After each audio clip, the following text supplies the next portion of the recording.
Hello, and welcome to this another program in our series.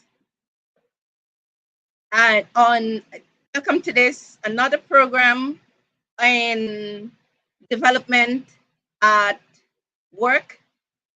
And on this program, we'll be looking at.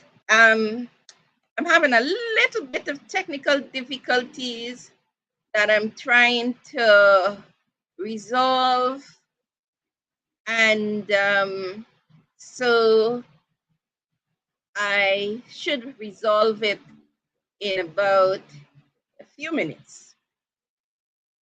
And then I'm going to be back with you proper. Okay, so the right seems like the problem is being it's fixed. Okay, yeah. Right, so I'm sorry about that. Welcome to this another program on development at work with Audreyanna Thomas, and I'm the host, of course, Audreyanna Thomas. And we've been having some really, really good sessions on development and the development at work. And, for some reason, I keep saying development must not only be seen, it must be heard. But it should really be development must not only be seen, but it must be felt, right? And so it's really development must not only be seen, but it must be felt. And so we're talking about felt development, and I have I'm hoping to have one of my colleagues join in me on the program. My friend and colleague Randolph Critchlow, right? Fondly called Randy. So I'm hoping that Randy can join us on the program. And this program will focus on partnership building. On the last program we looked at, or the last three programs, we looked at leadership. We looked at leadership, national leadership, corporate leadership, and community leadership. We've had three parts on leadership, and leadership for the sustainable development of and sustainable economic development of Guyana.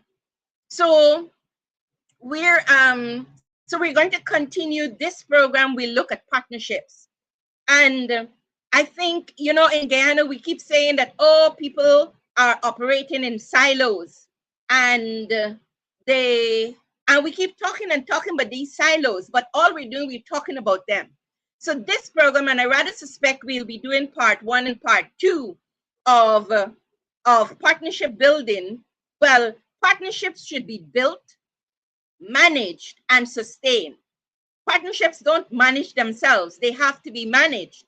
And they're built, they're managed, and they're sustained. So we're going to look at the science and art of partnering. I did a postgraduate program in cross-sector partnerships at the University of Cambridge. And so we learned the science and the art of partnering and partnerships on that program. And then I wrote a manual on team and partnership building, and I have several modules. I've done quite a bit of training on partnership building, managing partnerships, sustaining partnerships. So we'll be looking at building partnerships on this program. And so but I'll get into that in a minute. So I must say that I like the fact that the government is listening to this program. Like I said, I've designated myself as the chief social policy advisor for President Ali and the government. This is self-appointed. I'm appointing myself because they are listening to the program, And not only are they listening to the program, they are implementing the ideas from the program. And this is great because governments are not necessarily the technical experts. Politicians are not necessarily technical experts. Although to be a leader, you need 3 skill sets. You need conceptual skills, people skills, and technical skills. But as a politician, politicians don't have to be experts. And so you need technical experts like myself to help to conceptualize, design, and implement policies, strategies, programs, projects, and activities as it relates to development and growth and prosperity. So we're going to look at, on this program, this is a part of our Building Our Dream Guyana movement. And Building Our Dream Guyana movement is evolving as a technical advisory, technical support movement, where we provide technical support, hopefully to our government and perhaps to other governments, and then to communities, to institutions. So we've been looking at, there's some, before I get to partnership building proper though, I'd like to just to recap on some of the programs we're focusing on under the Building Our Dream Guyana movement, as well as on this Development at Work program. So we have some programs. For example, we have the program Every Citizen a Resource. Every Citizen a Resource is where we're promoting that every single citizen in Guyana is a resource. Every citizen is a resource. So we're promoting Every Citizen a Resource. We're also promoting, that's one program, and we hope to have several projects under that program. Another program is Developing a Family Industry in Guyana. We're looking at the family as a business. Members of the family are as business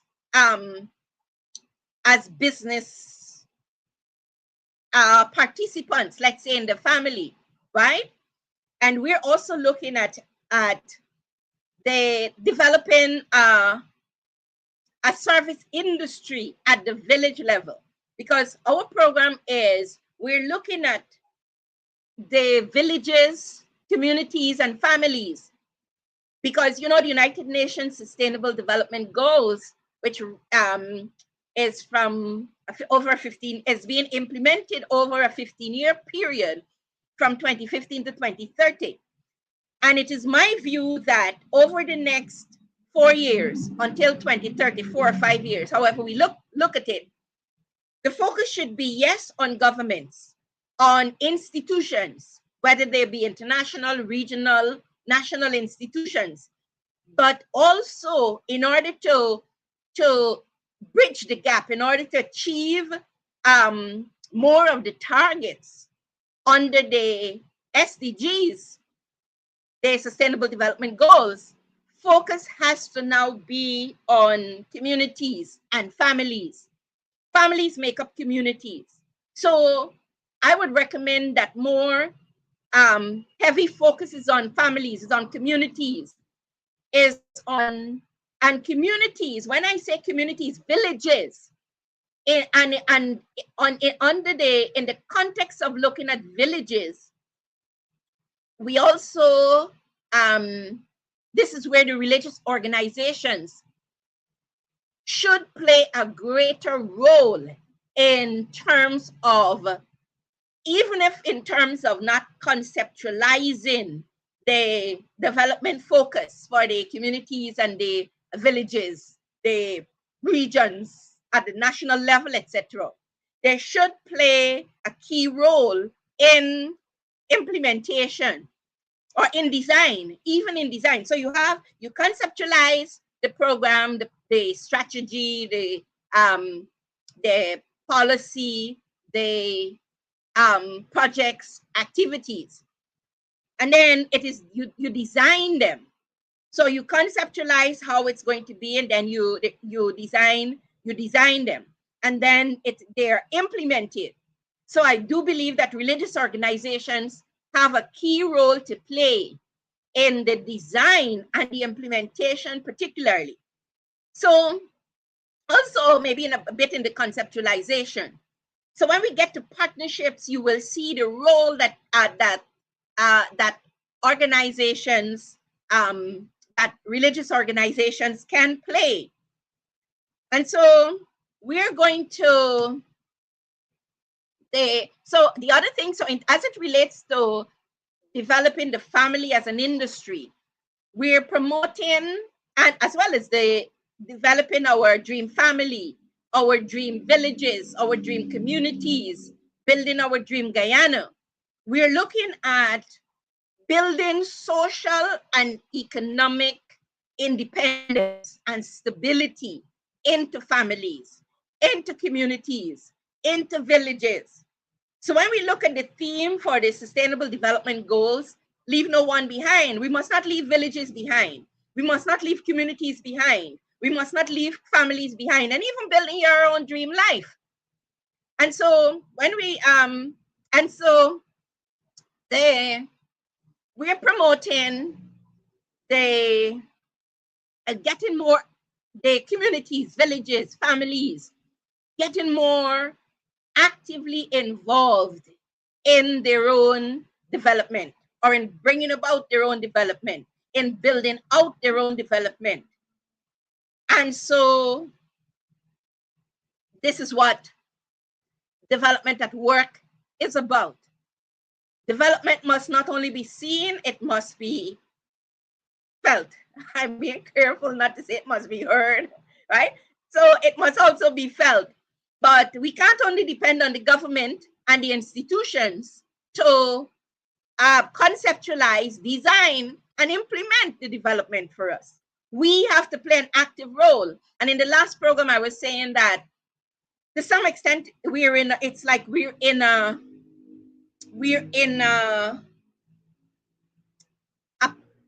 state of paralysis.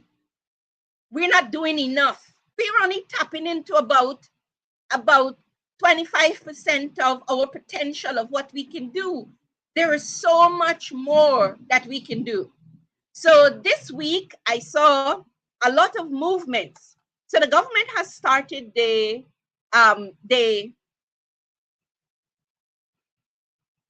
Model Village Initiative. We are promoting developing the Dream Village, our Dream Village Initiative. And the government is promoting the Model Village Initiative. So we're going to look at, on this program, a partnership model for the Dream Village, developing our Dream Village, and for the government's Model Village Initiative also. So the other thing I've been promoting is, under the developing the family industry, I've been encouraging families, go to the insurance companies, build financial stability into your family, and go to the insurance companies, take out life insurances, take out medical insurance. For those of you who are self-employed, take out medical insurance. You can go and take out, go to the insurance companies, find out what services they have so that you can build more stability into your life. The other thing I've been promoting on this program is the same order you have when we're alive, the same order we should have when we pass. So when we leave this life, this earthly life, right? Or when we die, so to speak. So we need to focus on succession planning. We need to focus on writing wills. Once you start owning things, you should have a will, so that you don't leave any confusion if something happens, God forbid, as they would say, right? And you depart this life, you have a succession plan. So I focus heavily on planning. You know, Professor Porter from Michael Porter from the Harvard Business School, he says a lot of his work is around strategy, strategy, strategy. And a lot of my focus is on planning, planning, planning, which is the same thing, strategy, strategy, strategy. So I'm encouraging families. The other thing I'm encouraging families to do is to develop a family development fund. And that family development fund, I'm working with some families, for example, and some villages, and some families in some villages rather, and they are developing a family development fund. That some of them are developing an unemployment fund for persons in their families who are unemployed. They're going to, for 6 months, give them a stipend, right? They would give them a stipend because within 6 months, they expect that they would get some, or they should get employment. So, but then they're ensuring that their family members do not go hungry. So they're giving them a stipend. For the elders in the families over 70 years old, they will be giving them a pension. So in addition to the government pension and whatever other pension they're getting, they will get a family pension. So what they're developing is a family pension program where families give to their elders over 70 years a pension every month. So this pension, they can collect it every month, every quarter, every 6 months, or annually. And so these are some of the programs that we're promoting for families. We're promoting for the service industry. I see the government is listening again to us, and I'm enjoying it because they're they're reconceptualizing how we do service and how the government is providing services. And I see that they're now reconceptualizing how services are designed and implemented at the village and the community level. And that's great. So we're going to continue to share these ideas. I'm looking at how the government is building out the Every Citizen a Resource program. Every citizen is a resource. So we're not just people, we're not just citizens, we're a resource. And so I'm looking at how the government is building out that human capital development program. So, okay, so much for the preamble. That was a long preamble, but we're now going to look at partnerships. So the government is implementing the Model Village Initiative, and they cannot do it alone. We are promoting the Dream Villages Initiative, developing our dream villages. So we're going to look at how we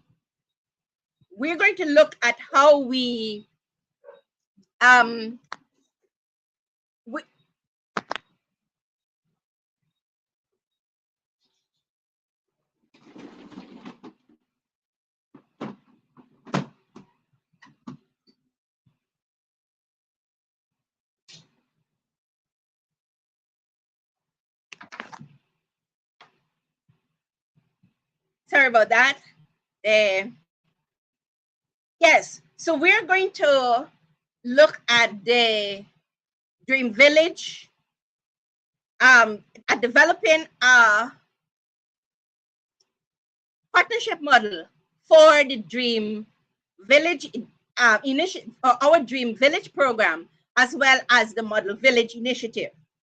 So the government cannot implement the Model Village Initiative alone. So what we're going to look at what partners they would need, what kinds of partnerships the government would need to develop, or what partnership model they can develop to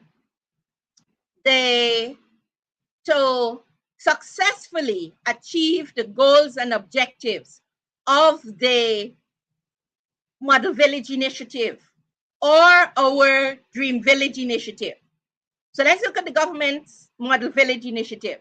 So in partnerships, we usually say that if you can do it alone, then you don't need to partner.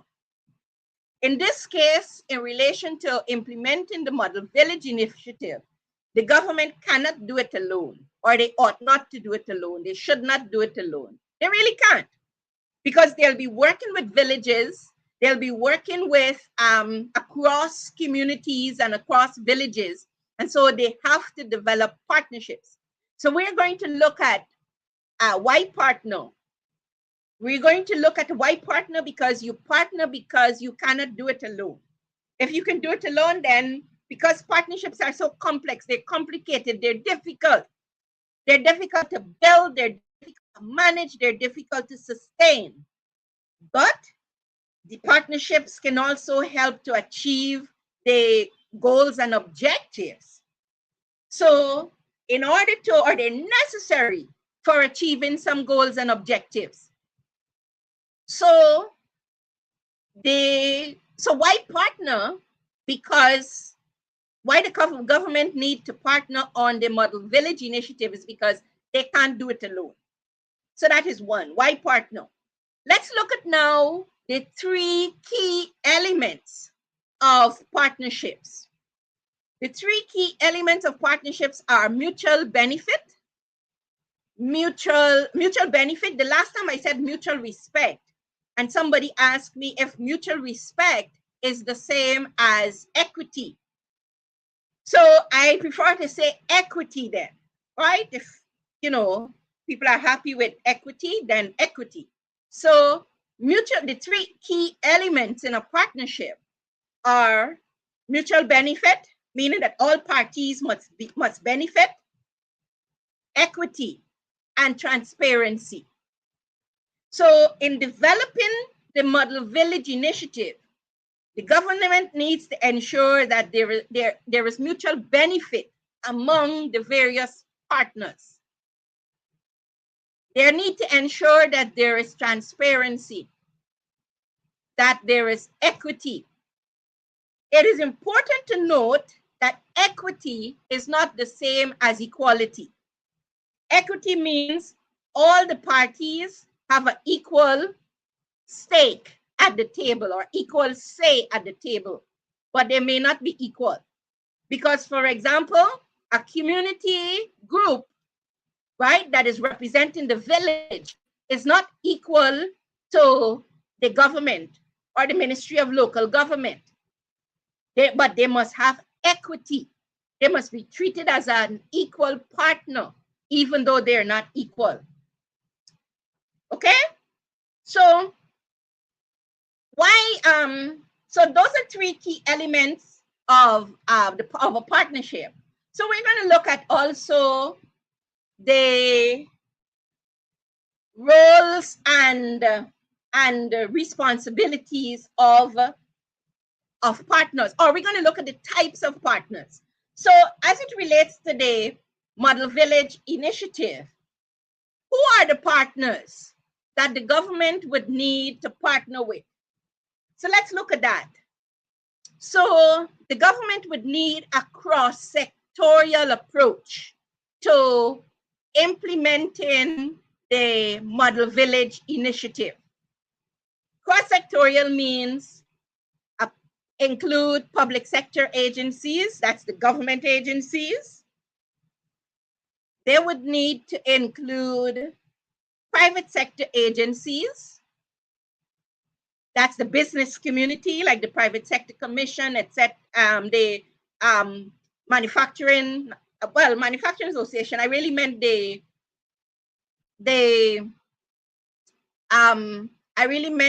not necessarily this as specific as the manufacturing association, but they would need a chamber of commerce and industry, or chambers and commerce.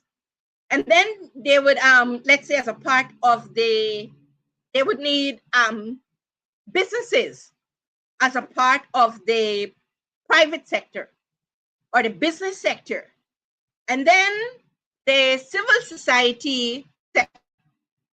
So, and I would even include the international public service sector.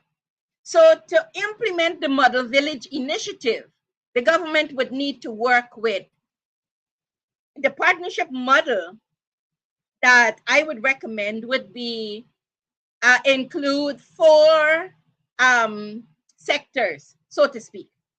The public sector, which is the government agencies, the international public sector, which will include the international organizations, maybe various countries, the members of the diplomatic community, the business sector or the private sector, and the civil society sector. Civil society sector, but also I would also include the communities. So then we have 5 groups of partners: government, international organizations or international public sector, the private sector, civil society sector, and community representatives, residents. So they would need 5 groups of partners.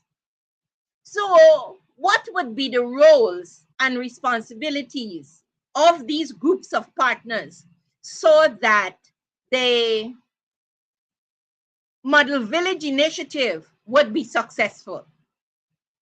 So let's look at the roles and responsibilities of the government. The government, for example, conceptualize they come with the policy. It's now, let's assume that it's now the government's policy position to implement this social policy or a part of their social policy program through the Model Village Initiative. So the government comes with that policy. With that policy now, the government also comes with legitimacy. The government legitimizes the implementing the Model Village Initiative in communities. And that legitimacy that the government brings is very important. For example, we are implementing our dream village, developing our dream village program, initiative, whatever we want to call it. But we don't come with the legitimacy necessarily. We have to wait for communities to invite us, to give us that legitimacy. Either communities or for the government to send us, allow us to implement the programs, or for community leaders, community organizations to invite us in to implement the Building Our Dream Village program. And that will give us some amount of legitimacy. So, or we may be working, so right now the programs that we're implementing these programs in, to a large extent, our own communities. We have very structured sustainable development and sustainable economic development plans for the communities, for my own communities, and for the communities that I'm working with, the villages I'm working with. And so the government brings legitimacy. The other thing the government brings with that legitimacy comes they come with administrative support. The various institutions, for example, the Ministry of Local Government. The Ministry of Local Government is working with the regional democratic councils and the neighborhood democratic councils to implement the Model Village Initiative. So the government also brings to the partnership legitimacy, and they bring administrative support. Administrative support, and with administrative support, they also bring technical support. So the government, the agencies Some of the agencies from the government side might be the Ministry of Local Government, the Ministry of Agriculture, the Ministry of, depending on what are the various components of the village or the various areas of the Model Village Initiative. The Ministry of Education may play a role in there. The Ministry of Public Works will be one of the agencies that would be a part of what the government brings. The Ministry of Legal Affairs. So because I've noticed that the Ministry of Legal Affairs, for example, they've, along with the Ministry of Labor, they have set up a coordinating committee to address land issues in Guyana. Like I said on one of the programs, it was good to see the Attorney General not going to Parliament and amending the laws to use the big stick approach to organize or attempt to organize and regularize lands. But it was good to see the Ministry of Legal Affairs using what I would call a social policy approach. So now they have set up this coordinating committee with the Ministry of Labor to coordinate addressing land issues or regularizing land issues. And that's a big positive. So because there are lots of issues, apart from changing the laws, there are lots of intricacies as it relates to regularizing land in Guyana. There are issues that the law, I think the law is not necessarily the law as it is, or the letter of the law cannot just resolve by going to courts or at the click of a finger. So the coordinating committee, the social policy approach, is going to hopefully take in all of those intricacies. And governments have the power to find solutions to complex and complicated issues in the society. That's the purpose of government. The government has a responsibility to find solutions to problems that citizens may have. For example, issues with land. The state, rather, not the government, the state, and separating the government here from the state. The state is an entity in itself. The state is like an extension of the citizen. The state is like an extension of the institutions. The institutions are part of the state. But where, for example, the Ministry of Human Services cannot solve problems cannot help families to solve problem, right? The state, through the Ministry of Human Services, can then take over a child, for example. The child could become the child, if the state is assisting a family for example, to resolve an issue with as it relates to a child and families, and that issue cannot be resolved, the state can then take that child into the care of the state. So, but that's going off on a little tangent there. So let's come back to partnership building. So the government would also need, I'm not going to go through because I don't have the time necessarily to go through all of the various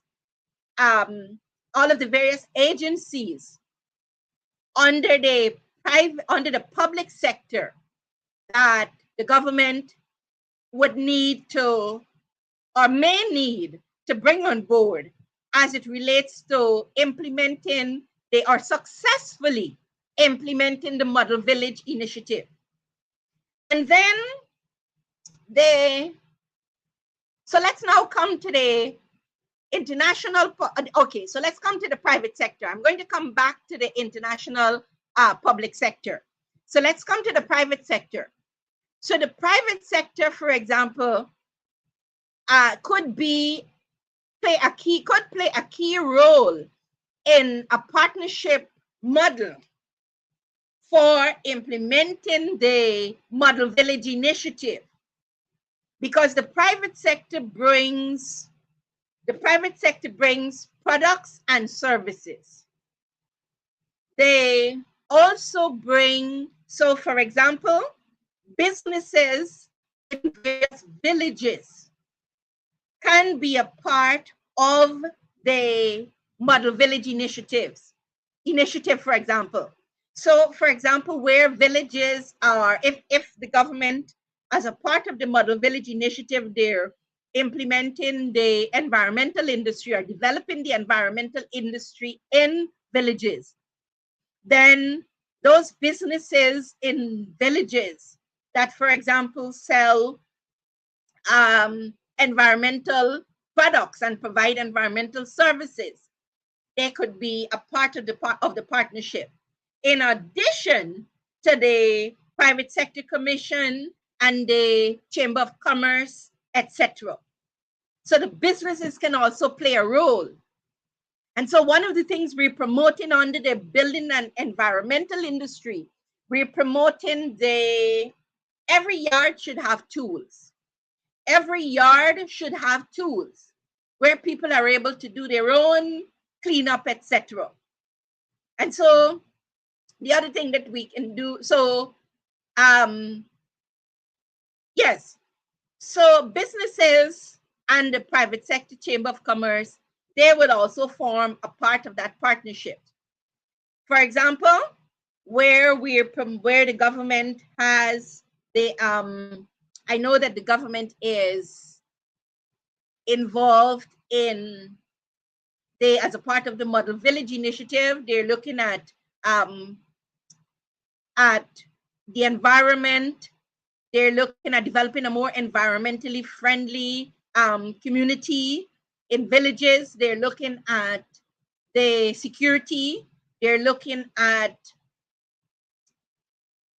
for example, I know they're looking at things like more structure in the community as it relates to housing, etc. So the business sector could play a role in there. The business sector has to be a part of that partnership model. And then the civil society sector, well, I think this is where it gets a little touchy, so to speak, because you see, when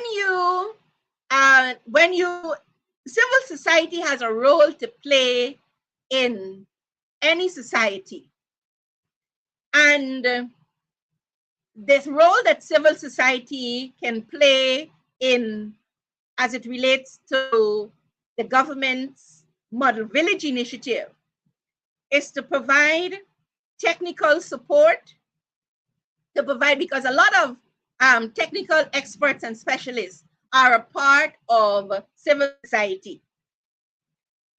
They can also provide support as it relates to civil society is very good at conceptualizing, designing projects, activities, and implementing them. Civil society is very good at implementing projects. And so civil society can play a key role in project conceptualization, project design, project implementation, as it relates to the Model Village Initiative.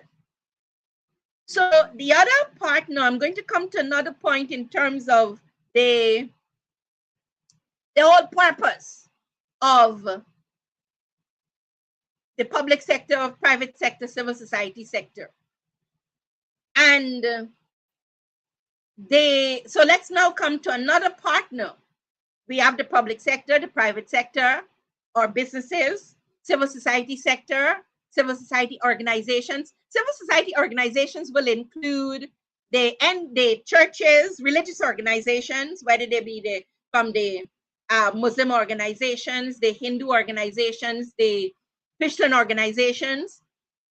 They would also include the CSOs. They will also include NGOs, non-governmental organizations. They will also include they may also include, for example, some some community organizations. They would also include, for example, friendly society organizations. So those will all form a part of civil society. They also, another partner that the government would need in a partnership model to implement the Model Village Initiative would be community development organizations. And the community organizations may not be registered. So they may not be formal organizations, but they function at the level of the village and the community. They help to, in terms of organization and implementation. They organize themselves to get things done in their community, to provide leadership in their community and in the villages. And the residents also. Because if the government is doing projects, for example, landowners, for example, individual residents, the government would also have to work with them. Landowners, for example. For example, the government is building roads in communities, and these roads have to pass through private lands. So the government would have to work with private landowners as a part of, in a more structured partnership, in a structured partnership way, as a part of implementing the Model Village Initiative. The other aspect I'd like to deal with is, you know, very often, what is the whole purpose and function of the various of the I missed one, the international public sector. So the international, so we have the public sector, the private sector, the civil society sector, and the international, and the civil society sector, we have residents and we have the international public sector. So the international public sector would include international organizations like the World Bank, the organizations like they would have organizations like, for example, the United Nations Development Program. They would have organizations like the United Nations Children Fund. Those may all be organizations as a part of the international public sector that may have an interest in the implementation of the Model Village Initiative. So they would also form a part of the partnership model for implementing or successfully implementing the Model Village Initiative. You know, just this week I saw a lot of press on the World Bank's involvement in Guyana, and I thought that's a good thing, because in the last program I talked about the government being the thinker, the strategist, the coordinator, the implementer, the initiator, and the finisher. And the government cannot do everything. So international organizations assist governments with doing analysis of the various problems in the society, not just the problems, but they help government to scientifically assess the society, to do science-based assessments on the issues and the society and how the society is evolving, on the economy, for example.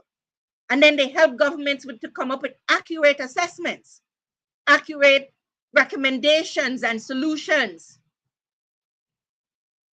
So it was good to see the World Bank being so visible in this week in the press in terms of their interest and their involvement in the development of Guyana. We're making $1 million a day from oil. We're now producing, we will be producing 1 million barrels of oil a day. We only have 1 million people, or less than 1 million people. So we need to have a more structured approach, a more strategic and a more systematic approach to our development. It's a lot of money we have. And I saw in the last program, I also said that Guyana is now, we're moving now from 12.5, I think, percent of profit share to 38 point something percent. But I noticed that the Ministry of Environment published a piece this week saying that Guyana has always had 50% profit share. I didn't get to read the full article, but I think that that's something that we need to educate people more on. So some sections of the media had that we moved from 12.5% to 38 point something percent in terms of profit share. And the Ministry of Environment is now saying that it has always been 50% profit share that Guyana was getting. So I think we need to clarify those things for the general citizens so that people can understand better what it is that Guyana really is getting from oil and how that will translate into quality of life, into education, into community development, into housing, into reducing crime and security. So into reducing cost of living. So it was good to see the World Bank being so visible, like I said. And because international organizations, I think international organizations are challenged because Guyana is now moving from Guyana has moved over the past 7 years, I would say, from being the second poorest country in the Western Hemisphere to now being the fastest growing economy in the world in 7 years. We've moved from being low-income development country, middle-income development country, to being now, I think we're moving towards being a high-income development country, right? I have to check to see if it's a high-income or very high-income development country. So it means that from oil has transformed our economy, our society in unimaginable ways. And so, but I think the international organizations like the World Bank, the Inter-American Development Bank, the United Nations Development Program, the United Nations, the Caribbean Development Bank, I think they're challenged with what role should they play in a Guyana that is the fastest growing economy in the world, that has moved from receiving aid to now not being qualified for aid in many instances.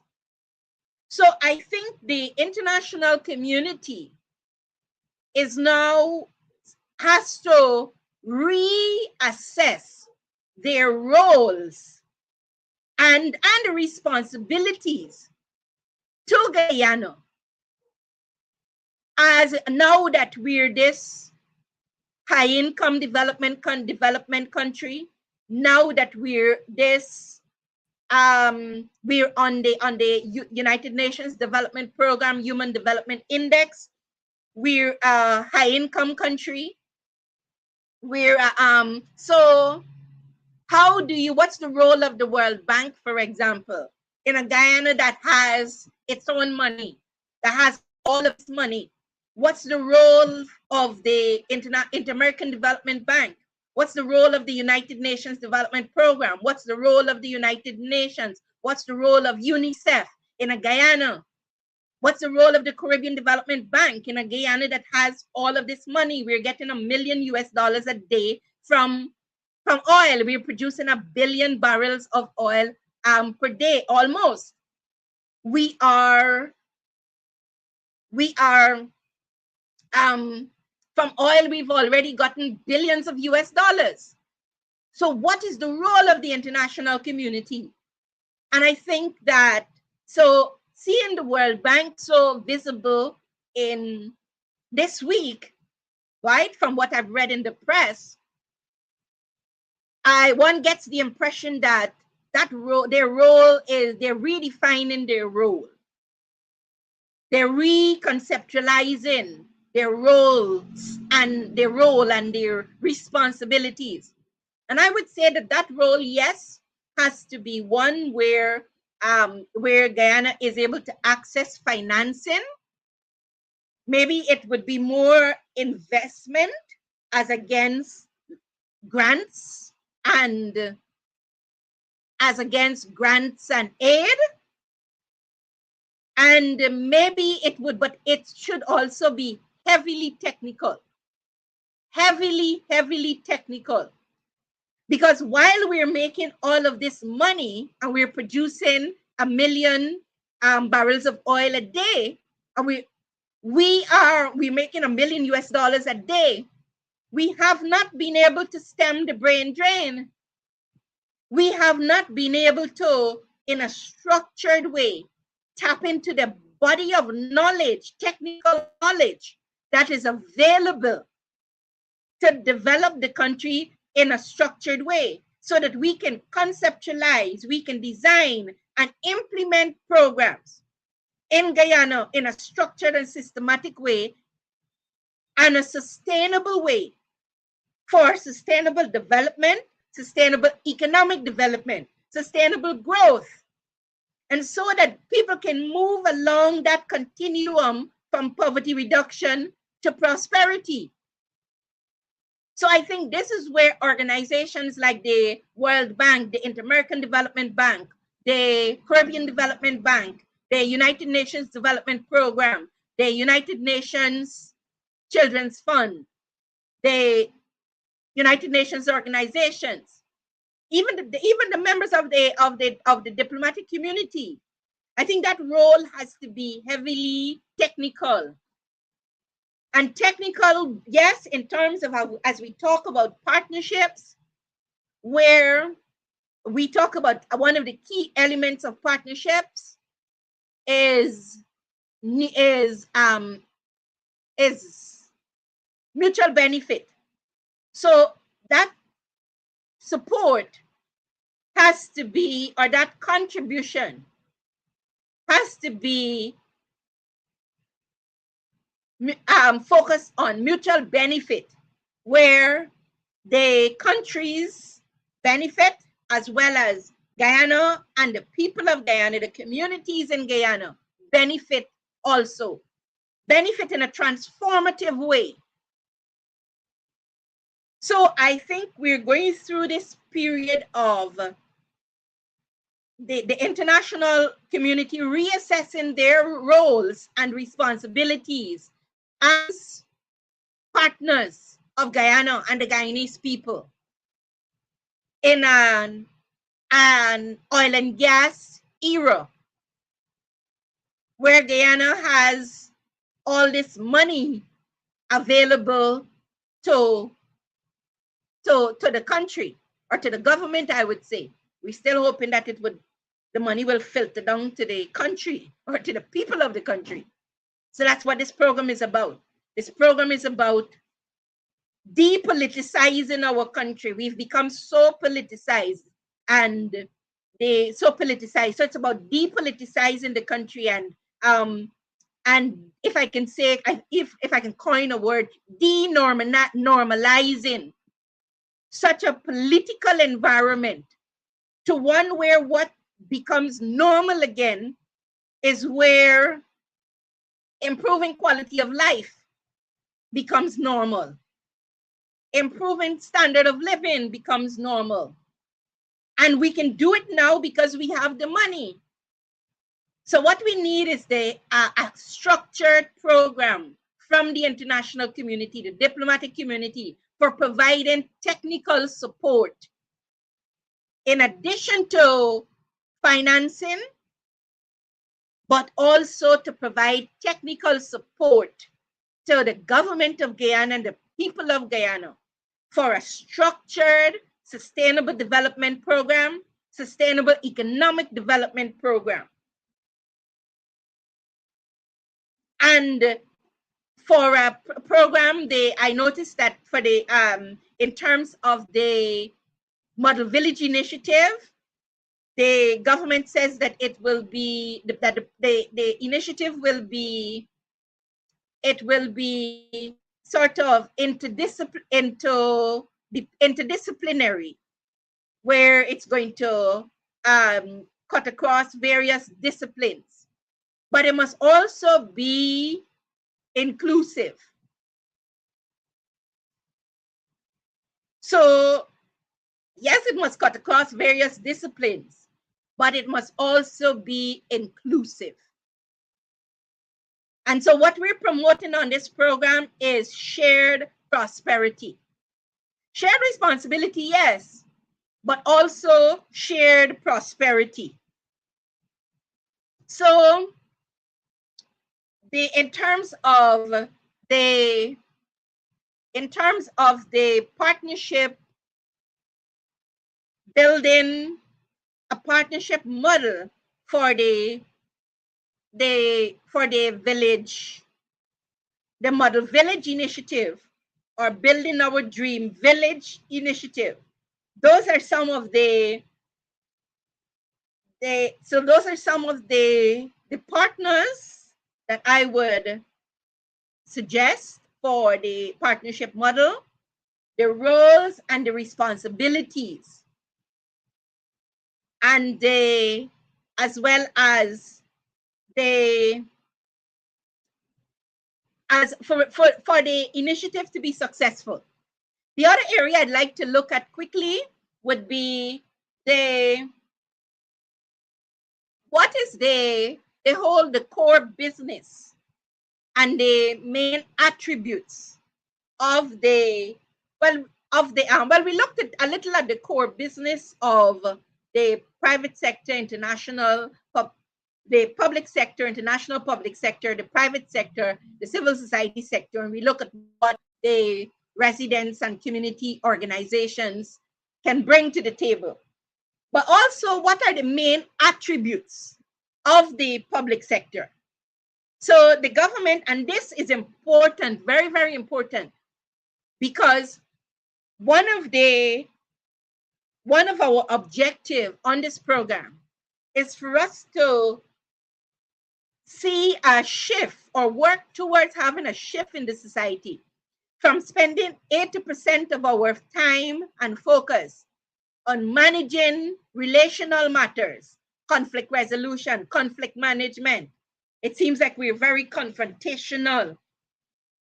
And 20% being productive, to spending 80% of our time, resources, and energies on being productive, and 20% of our time, resources, and energies on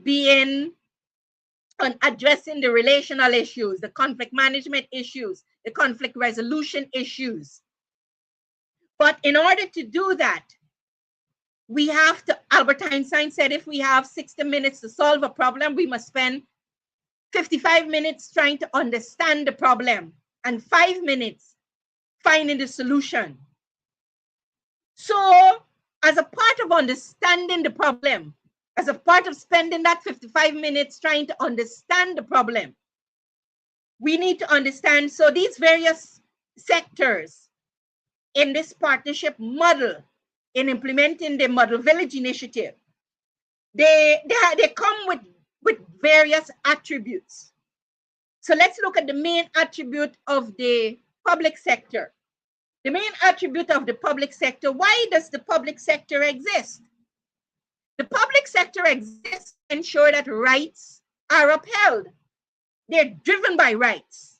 The Ministry of Education is there to ensure that the right to an education is upheld, that citizens have access to an education through schools, with teachers being in the schools, to ensure that there's a Ministry of Education that is coordinating and organizing things, that they're able to coordinate exams so that people can write their exams and grow and move on to contribute to the society.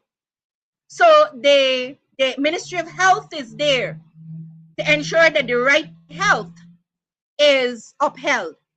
So the Ministry of Health is there to ensure that hospitals are built, that communities have access to health centers, and that those health centers are functional. The health centers have nurses, they have doctors. The hospitals have nurses and doctors, that they can perform surgeries, etc. That they have medication, the pharmacies have medication, etc. So the public sector, in the case of the Model Village Initiative, the Ministry of Local Government is there. And then there are the regional democratic councils. There are the neighborhood democratic councils in various communities. They're there to help to coordinate and organize and provide leadership to some extent at the level of whether it be the communities, the villages, the region, and at the central government level. So the public sector is there to ensure that rights are upheld. So in the case of the Model Village Initiative, developing a partnership model for the Model Village Initiative, government has to understand that its role is to ensure that the rights of citizens are upheld all the way down to the villages. So let's look at what's the role of the private sector now. The role of the private sector in this Model Village Initiative partnership model, well, the role of the private sector generally is profit driven. The private sector is there to make a profit. And so even if the private sector is a part of the Model Village Initiative in villages, and they're helping to build out an environmental industry, even if they make tools for building out the environmental industry available, and they make these various, and they're able to make, for example, in communities, in the housing sector, people would have need for materials. They would have need to build out a housing sector. There is need for the private sector commission, the private sector, the Chamber of Commerce, to provide coordination and leadership alongside the government. But the private sector is not there to ensure that rights are upheld. That's the responsibility of the public sector. And so the private sector is there to make a profit. They're driven by profits, whereas the public sector is driven by rights. The civil society sector now, and this is where the government and civil society sector are very often, they bump heads, because the civil society sector, or the civil society, is driven by rights. It's driven by values, sorry. So civil society is driven by values. So when the government when civil society is of the view that the government is not upholding the rights of citizens, of communities, I see that in some of the Amerindian villages, they're protesting against the mining companies. The Amerindian People's Association, I think, it is very often they're involved in protest action against the mining companies or in Amerindian communities. And that's because as a civil society organization, the Amerindian People's Association, they're driven by values. And so when civil society is of the view that the rights of citizens are not upheld, civil society will take measures to uphold the values of the society. The trade unions, for example, the human rights organizations, they're driven by values. And so very often, the government, that is government sector or the public sector or the government and the civil society sector or NGOs, civil society organizations, they have conflicts because the government, when they fall short on upholding the rights of citizens and communities and villages, civil society is driven by values and they want to ensure that those rights are upheld. So very often civil society is seen as antagonistic. And the government sees the civil society, for example, very often civil society organizations, NGOs, civil society organizations, they see them as antagonistic, too antagonistic sometimes. But in a partnership in terms of implementing successfully the Model Village Initiative, the government has a responsibility to ensure that as far as possible, the rights of citizens are upheld. The government has a responsibility to ensure that they are as inclusive as they're more inclusive. Article 13 of the Constitution refers to developing an inclusive democracy.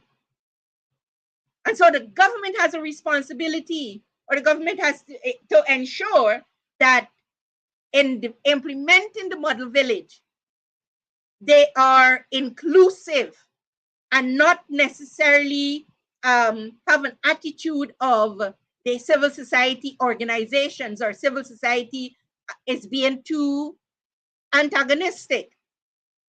That's what civil society, they're there to ensure that values are up, that they're driven by values. They're there to ensure that the rights of citizens, citizens in communities are upheld. So the last organization, I would say, the main attribute of the international public sector is also they're driven. So they're there also to ensure that they assist the government in conceptualizing, designing, and implementing policies, strategies, programs, projects, and activities which are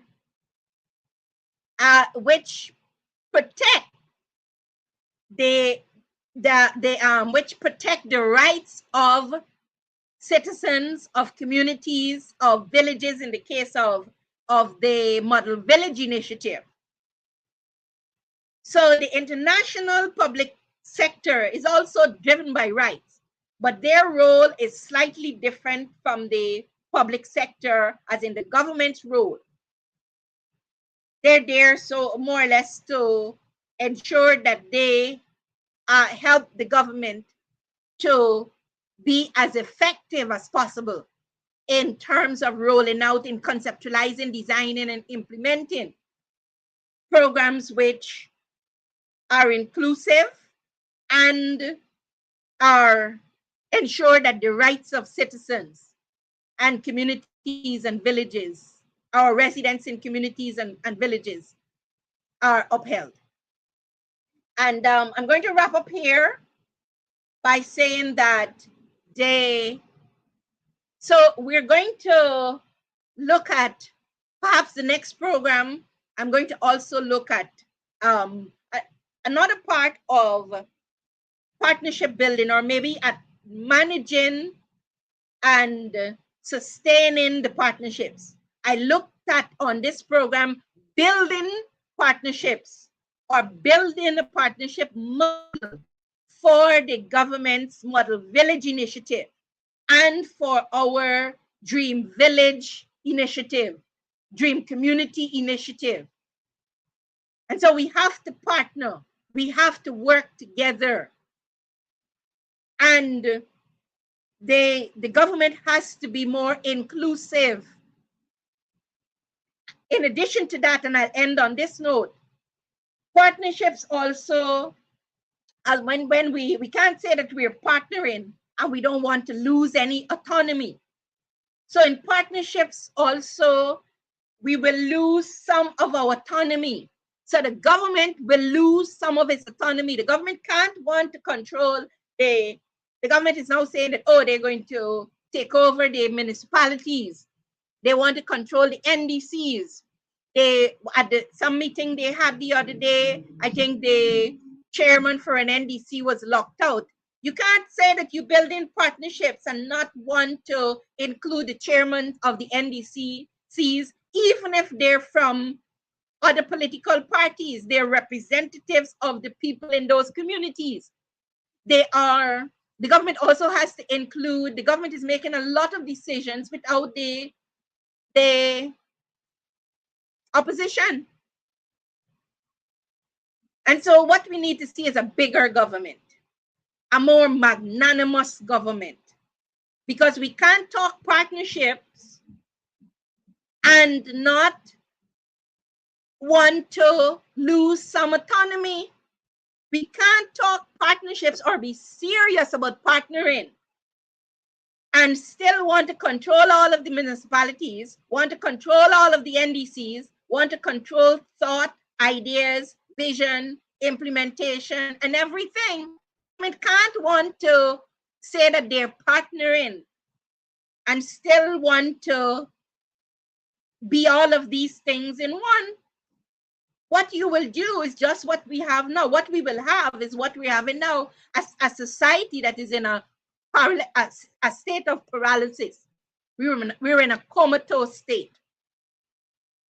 And I see one of the ministers was encouraging young people to be more creative and innovative. Government has to give the people the space to be creative and innovative. The penalty for being creative and innovative can't be that you lose your job.